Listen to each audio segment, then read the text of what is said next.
exobiological aspect, that the probability of life out there has actually increased over what it was in 1950. And the indication that there may be ways of traveling faster than the speed of light so that, hey, they can get here from there. It doesn't mean that they're coming in 5 minutes or they're coming every hour or every day, but you know, they might be able to traverse huge distances in a period of weeks or months or something instead of spending hundreds or thousands of years. Well, look at the UFO sightings. Maybe they provide the answer that they are here. There was talk in the war room about a study that was underway. And this study became initiated in 1961 as a result of an event that occurred early February in 1961, where a flight of unidentified objects were flying from the Soviet sector to the east over the Warsaw Pact, toward the west over the NATO lines. These objects were very high, they were very fast, they were in formation, they appeared to be circular in shape, and they were obviously under intelligent control. They came in a formation of, well, what appeared to be almost 100 of them.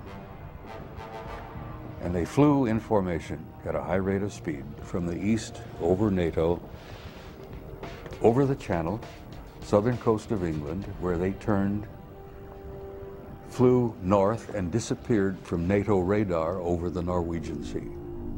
We found out that the Soviets had gone on alert, the Warsaw Pact had gone on alert because they picked them up. All of our Air Force and radar sensory devices picked them up. NATO thought those objects belonged to the Russians. We found later that the Russians thought they belonged to us. Both forces were to find out later that they didn't belong to any of us, that they belonged to somebody else. And of course the big question is, who the hell do they belong to? Who are they? What are they? Where are they from? They demonstrated incredibly high technology. There were not jets. There were no contrails. They were circular. They were metallic. They were in formation. They moved, obviously, under intelligent control. NATO SHAPE, Supreme Headquarters Allied Powers, initiated a study in 1961, which was underway when I arrived in '63, to determine what the hell these things were. Some experts now claim that societies exist in our universe at every conceivable level of social and spiritual development. Societies and civilizations that express themselves in countless manners of physical forms and spiritual ways.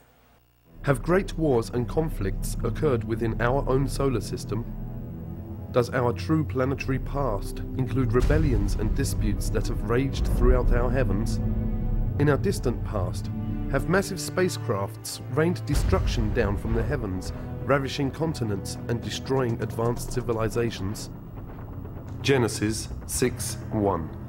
When men began to increase in number on the earth, and daughters were born to them, the sons of God saw that the daughters of men were beautiful, and they married any of them they chose. The historical record is plain.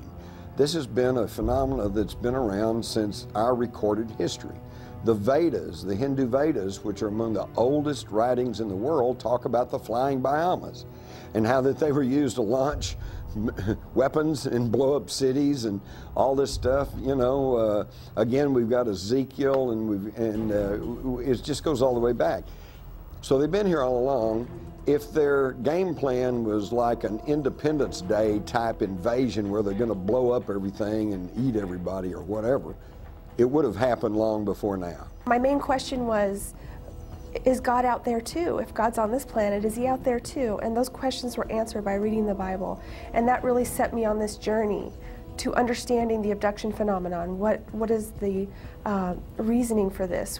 Who's doing this? And all of those questions that we all ask. We think of aliens and we think of angels as, you know, divine beings that we have no idea of and we don't see, we don't communicate with on a daily basis. But it is not only the Bible and other holy works that are filled with references to UFOs and extraterrestrials.